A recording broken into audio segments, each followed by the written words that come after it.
Okay, the writing's on the wall at this point. Think about this, actually. Jack Perry going after the TNT Championship. The Young Bucks, they are the AEW Tag Team Champions. Kata, he is the Intercontinental Champion. And then finally, who's the World Champion? Well, that World Champion is, well, none other than Swerve. Swerve Strickland, if you will. So, who's going to go after his championship? We all know that Will Ospreay is going after the championship, obviously, but however, who is going to join the faction with the Young Bucks? Who's the actual leader? Honestly, if you ask me, I say make Jack Perry the leader.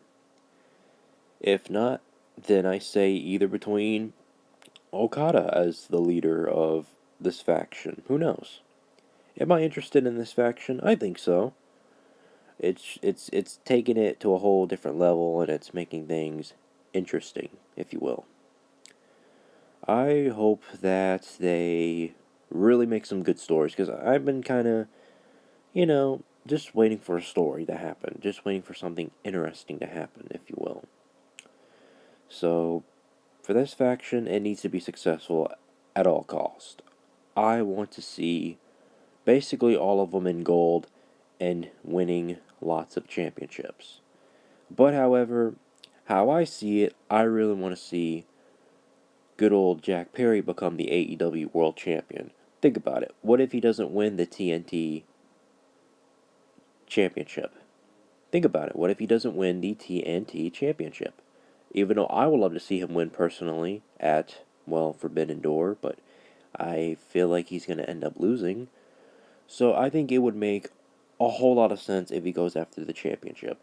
I say let him have like a few matches, or make him like, come on out and like attack a few other wrestlers and like threat Tony Khan and said, hey, if you don't give me a championship opportunity match or let me have my opportunity to shine in AEW, then something bad's gonna happen to you. I will attack you.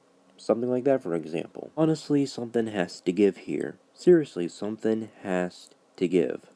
And now look, the reason why I choose Jack Perry to be the world champion is because, if you want to make him a serious heel, kind of like give him like some type of Raven gimmick from like TNA, WWF / WWE, for an example, that they could if they wanted to. They could make him like the Dark Jungle Boy Jack Perry, or the Dark Jungle Jack Perry. Keep it short. Maybe he doesn't have to be a boy anymore. He can be like a man. Who knows? Who knows? Something that will just say, hey, we got ourselves a character gimmick with him and stuff. I mean, back when he was TNT champion, he was doing pretty good so far. TNT, obviously. And then he lost, and then that was basically about it. Then he was gone from AEW. He wrestled for New Japan Pro Wrestling. He didn't actually, like, stay there, even though he actually did.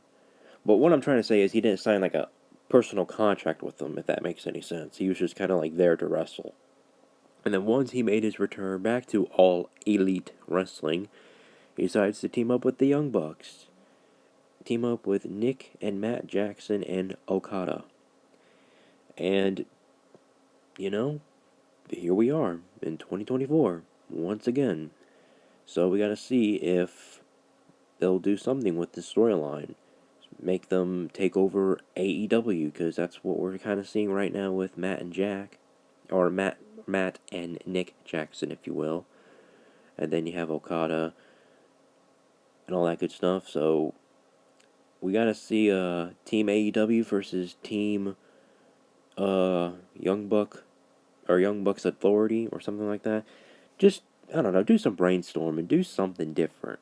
Just something that will go, hey, I like how this is going. So all I'm saying is, make good old Jack Perry world champion, and let's just see how it happens as he plays a good heel role. He's playing a bad guy role, if you will. So anyways, we need to talk about one man, and that man is good old Bryan Danielson. Don't get me wrong, I love Bryan Danielson, cool guy, cool wrestler from WWE and now to AEW. Of course, he has wrestled in Ring of Honor in the past before he even joined WWE, so which kind of makes sense. So he's somehow, some way going to retire very, very soon. He's going to retire. He's going to hang up the boots. He's no longer going to wrestle anymore. So, I mean, I know that he's like 43, so I feel like he has a good run in AEW. Unless he wants to like come back to the WWE and finish like one more match and then officially retire. Who knows? Do I want him to come back to the WWE one last time? I mean, sure, why not? Because I like Bryan Danielson, I like Daniel Bryan, same name, same guy, just different names in the same syllables. You know, I mean, he's still got a good AEW run for sure. Like he hasn't won any tag team gold yet. He hasn't won the AEW Intercontinental Championship yet. He hasn't won the the AEW World Heavyweight Championship, the important championship prize in AEW. And obviously, I would like to see him have a championship run. Doesn't have to be like a crazy long one or a short one. It could just be like, he can like hold the title for like 100 to 200 days and then maybe like let go of the title between 200 to 300 days. Something like that, you know. So, just make Bryan Danielson world champion. Maybe he'll win the championship at Wembley Stadium. Who knows? No matter who the champion is, no matter if Will Ospreay wins the championship against Swerve, because I think people are kind of getting tired of Swerve. I mean, look, Swerve is an alright champion. I mean, I'm not a fan of him, but I know he's doing a good job as the champion so far. So I don't know. I think there's just time that where credit needs to be done, or when credit is due. You know, you just gotta give them time. I mean, they'll get there eventually. But anyways, none of them less, as usual, Britt Baker, Dr. Britt Baker, DMD, went to the Nikki and Breeze podcast show. So this is interesting. I don't know what they were talking about. Hopefully they were talking about wrestling eventually, or maybe they were just talking about life in general. Who knows? So I just wanted to share about that information real quick. So it was kind of interesting that Britt Baker was mentioning the Bella Twins being on their podcast and just talking and all that jazz. Kind of interesting. I like it. I like it. So that's all I wanted to say about that. And now I want to talk about this actually. So we have Hook and Joe kind of like tag teaming together and stuff. I find it interesting. I kind of like it. I mean, it's not like, between Jungle Hook, as in Jungle Boy and Hook, since they're no longer, tag teaming anymore, but it's interesting, I will say. Um, you know, uh, at least they're doing something with Hook, at the least. I mean, at least he's showing up on TV, that's all I basically care about is, but as long as if Hook is showing up on TV, including everybody else, we should be fine. But, yeah. So, good for Hook, maybe, Hook and Joe will become tag team champions. Maybe they'll take the titles off the Young Bucks. Maybe we'll see a blood and guts match between Team AEW versus Team Young Bucks or Team Jungle Boy Dynasty or something like that, whatever the faction's name is. Just, something just out of the ordinary. Just something that everyone will totally enjoy the storyline and the pay-per-views and stuff. Oh, and speaking of pay-per-views, yikes! I saw a guy on Instagram, he was talking about, well, that the pay-per-views cost about $50. And I mean $50. And I mean, dude, yeah, you need to drop those prices down to 20, man. Like, that's just too far. In my honest opinion, respectfully, of course, respectfully. And, I don't know who the guy on Instagram's name is, but if I do find the video again, I'll definitely tag his name in this video. But yeah, man, just, oof, like, yikes, man, that's just horrible, and I mean straight up horrible. So, yeah, I'm still a little bit disappointed with how they're booking the women. They're not, on TV as much. I thought we were going to see 2 women's matches on AEW and then just one regular match on Saturday's Collision. But nowadays, it's just, well, or should I say for right now, we're only getting one women's match. Because I just feel like when they're not on the air, they always do the women when they're not on TV, which I obviously despise. I hate the idea of it. No matter if they're like recording for Ring of Honor, which, alright, that's cool, I guess, but I just want to see more female wrestlers having the chance of having the spotlight on AEW. So hopefully, I don't know, maybe we'll get enough, X tweets, or should I say like Twitter tweets out there saying, oh, we need more women's matches and stuff.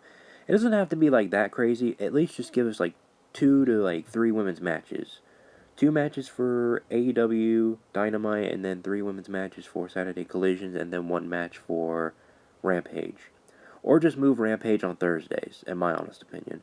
Honestly, if I was AEW, I say just move, Fridays to Thursdays.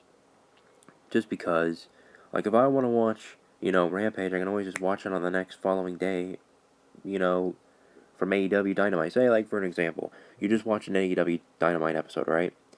And then you go, oh man, gotta wait until Rampage, which is on Friday, or Collision, which is on Saturday. Changing up a bit once in a while. Just something different. And then also on Collision, I think they should, like, pre-record it or something like that. What I'm trying to say is, you know how WWE does their pay-per-views on Saturdays? Don't get me wrong, I love WWE Saturdays for pay-per-views, but I prefer some of them on Sundays, like WrestleMania or SummerSlam or the Royal Rumble, or those specific pay-per-views that I personally enjoy, except for the other ones I can maybe care less about, or say that's fine, you can change the dates on them and which one wants to be on Saturdays and Sundays. It's like, oh, like, what if I want to watch Collision on Saturday, but I have to watch this pay-per-view on Saturday too? I mean, I can't just do both. You gotta do at least one of them.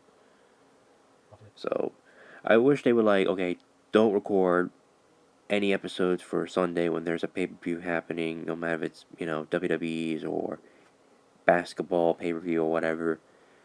Just skip it, if that makes any sense. If I don't make any sense, then I honestly don't care. What I'm trying to say is, I love watching wrestling shows on Saturdays, but I don't like watching pay-per-views on Saturdays, if that makes any sense.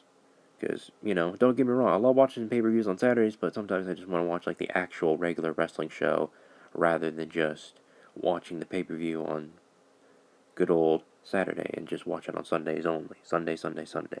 So I think this pay-per-view for AEW's Forbidden Door might turn out pretty good, who knows?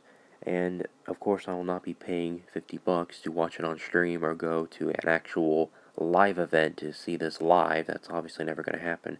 Do I want to witness a pay-per-view in my hometown of Jacksonville? Absolutely, without a doubt. It would be amazing. And maybe I'll record some cool stuff when I get there, who knows? But for right now, I think we're all in good hands. So hopefully AEW just kind of like picks up the pace a little bit, because I'm kind of just tired of, people thinking that, oh, AEW is in a bad place right now, which they are, which I will admit that. I mean, come on, it's not like I'm going to not hide it. I'm not going to hide it. It's true. AEW has their flaws. They're not perfect. They're going to make mistakes time and time again. But will they get better eventually? They will. I think they just really need to get away from the whole CM Punk situation, which I don't blame them. If the CM Punk situation never happened, then AEW would still be in good hands, but for right now, it is what it is, and that's fine. They'll get back to it. Just dust yourself off and move on. Move on, try to create some storylines, try to get some certain wrestlers on TV, no matter if they're helping out with the ratings or not, just do it. Or just keep them on TV just in case the people really like them or don't. One way or the other. It is what it is. My question to all of you guys, do you think Hangman Adam Page will end up teaming up with the Young Bucks, or will he still stay loyal to the Dark Order? We haven't seen the guy on TV, so we'll have to see and find out. We don't know. We don't know. He may return to the pay-per-view of Forbidden Door or Blood and Guts. Depends on what it is. We'll have to see and find out. Just wanted to put that out there. And stay tuned for more videos, guys. I'm going to try to rest because I just got back from the old water park and I'm dealing with a sunburn on my legs, which is not good. So hopefully I'll have a nice speedy recovery. It's not terribly bad, but it kind of hurts a little bit. But I'll feel better soon and make some videos very, very soon. But for right now, see you guys later. Subscribe. Bye, guys.